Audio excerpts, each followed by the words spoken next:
All right, hey guys. So this is the start of something big.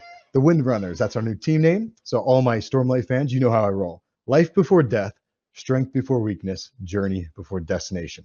And today we're welcoming the second member of the Windrunners, my good friend, and arguably the coolest member of the Game of Thrones community. No offense, Julian Scripps, Scripps or whatever. All right, the coolest member of the Game of Thrones community, Elmar, which says a lot since the Game of Thrones community has such awesome people in it. So Elmar, the floor is yours. Oh my goodness, the flow on the screen is mine. Mwahaha. Just kidding. So, oh my gosh, who am I? I am a complete geek when it comes to many things. Game of Thrones, but my first love is Doctor Who. Those of you who don't know Doctor Who, well, I don't know why you don't know it. Look, Google it, look it up, find it. But Game of Thrones, wonderful community. Been around it in comments, fell in love with streaming, and now I do a lot of streaming. I do interviews. Last week, Elmore did an interview with my favorite Game of Thrones YouTuber, the man, Tony Teflon, and I'm going to be doing one on Thursday. I chat with friends. So if you haven't seen me, where have you been? Join our chats. We do everything. We do everything. We do Star Wars. We do Game of Thrones. I do Westworld, Last Kingdom, Altered Carbon, like everything. Just come and hang out with us. It's all. But again, Kev, thank you for having me, and it's gonna be an awesome thing we're gonna do here, and it's gonna continue. It's gonna be great. So thanks for having me. Absolutely. We're ready? All right. So one of the Bridgeport channel members, Davis Baldwin, he asked a question. It's basically a who will win the Game of Thrones question. I'm going to actually highlight everything that he mentioned in his post, so share his ideas as well. But we're going to be touching on a lot here today. And we're also going to address a question from Red Sonia. That's one of my good friends from GoFundMe. She asked a question regarding Tyrion and Sansa. Will they end up together? And she shared her opinions about them. So, all right. So let's start this off. I guess very high level, LMR. Do you think that Game of Thrones ends with a king and queen, or do you think it's a quick transition into some sort of democracy? Ideally, for me, I would prefer democracy. I don't know which way they're going to roll with it. I would prefer democracy, but I kind of am doubting it. I doubt that they're going to go that way. It may be a start of but I would love to see it. I doubt that they're going to do it. Yeah, I mean, this entire video, so even if you did believe that, we'd have to put that aside for a little bit because this entire video is about, well, it's based on who's going to be king and queen, right? But I think it's very unlikely that we see an actual democracy in Game of Thrones. There's only, what is it, 6 episodes this season? 6 or 7 episodes? Yeah, 6, I think. Yeah, And, longer ones, but 6.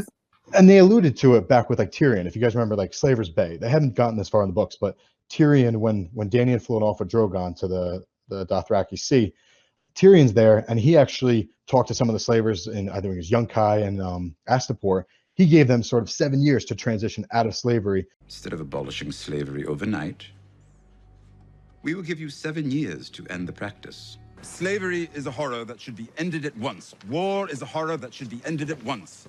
I can't do both today. While he's keeping Marine free of slaves. But he mentioned something, basically, Tyrion's the one talking about with Dany. All right, have you thought about the transition plan? Like what's happening if you can't have a baby, yada, yada. So Tyrion's very involved in A, who sits the throne, and B, earlier in an earlier season, of that this stuff takes time. So I expect them to mention a sort of transition towards a more democratic government, which you've seen in like the Iron Islands has one way of doing it with the King's Moot. There's different ways in the free cities of, some are based off of land or whatever, or money. There's different ways of having some sort of democracy. I think the best is actually probably the Night's Watch, right? Because they just vote. But I don't expect to actually see it in Game of Thrones. It's more about talking about. So in this video, we're going to be talking about, or we're going to start off, we're going to go to every region and say who's going to be sitting at all the major houses. That's where we're going with this LMR. But now let's start from the very beginning, right? So King's Landing, if there is a king and queen, Davis Baldwin said that he would like to see Jon and Dany as king and queen. So let's start there. Do you think Jon and Dany have a chance to be? Do you think they're going to survive? Because if they survive, they're going to be king and queen, right? Do you think they survive? Oh, it's not a fairy tale. Nah, at least one of them has to die. Again, people who know me, I'm all about, love story's great, but I want more. I want drama because it's a war. We lose stuff. There cannot be a picture of war and everything is happy. There's never that. So no, one of them has to die. At least one of them has to die. And I just don't see them being. Let's say if Jon survives, obviously he never wanted to be a king. So I don't see either of them on the throne. Let's just say this way. I don't see any of them. Either because they're dead or because they're saying, nah, I don't want it. It's not my thing. Just to be clear, I don't think we have any evidence of Jon wanting to be king, but Jon absolutely has always wanted to be the Lord of Winterfell, or rather, a Stark. We'll make you a Stark with the stroke of a pen. It's the first thing I ever remember wanting. But how about just actual data? Do you have any data from the books or the show that suggests that Jon or Dany are going to die? Because I do. I'll share you. I think they're both going to die, and I'll tell you why. Well, from the show, for example, Dany, we see her going to the throne room and almost touching the thing. She doesn't touch it. She goes to her dream, whatever her dream is. So she goes there. She's so close. She's like right there. But something turns her attention to something else. And it's a dream that will never be, because we see her dead husband and her child that never was, in a way. So I see her, that's one of the reasons. And then just because she wants it so badly. She wants it. And again, that's not a proof of anything, but I just see her as, just because you want it, and you think that you are entitled to it, doesn't make it happen. But the plans can change. So she may actually give it up, or decide she's so close, but she'll give it up.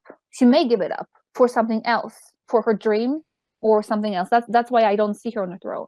But I'm actually going to address Julie's question. This is where I was going to go with this. So Julie says, what do you think about foreshadowing? Has Dany's death been foreshadowed in the show?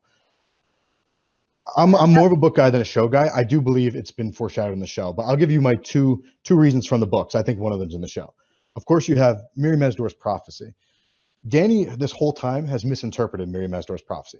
Mirri told Dany, so Khal Drogo's all messed up. And Dany's like, when am I gonna see him again? Like, when am I gonna see the guy I knew again? You know, he's not dead yet. He's a cripple, and or vegetable, whatever you want to call him. And she's like, when the sun rises in the west, sets in the east, when the seas go dry, when the mountains blow in the wind. Really, what I'm getting at is that she basically says that at the very last line of it is that you'll see him again when your womb quickens. So Dany misinterpreted that. Dany thinks that she's like, oh, I'll never be able to have a kid because he's going to die and I'm never going to see him again. So my womb won't. That's not what Mirri said at all. Mirri said, you will see him again when your womb quickens, which really is throwing it in our face. Unfortunately, I do not want this at all. I'm just saying it like I see it. That prophecy, if you read it word for word, basically says you're going to die in childbirth. And there's actually a second thing I found just recently. I don't think anyone's ever pointed this out. But I'm saving that one for the Dany's death will be poetic justice video. But if you like this video, go over to LMR's channel because she's got part 2. All right, guys, I'll talk to you.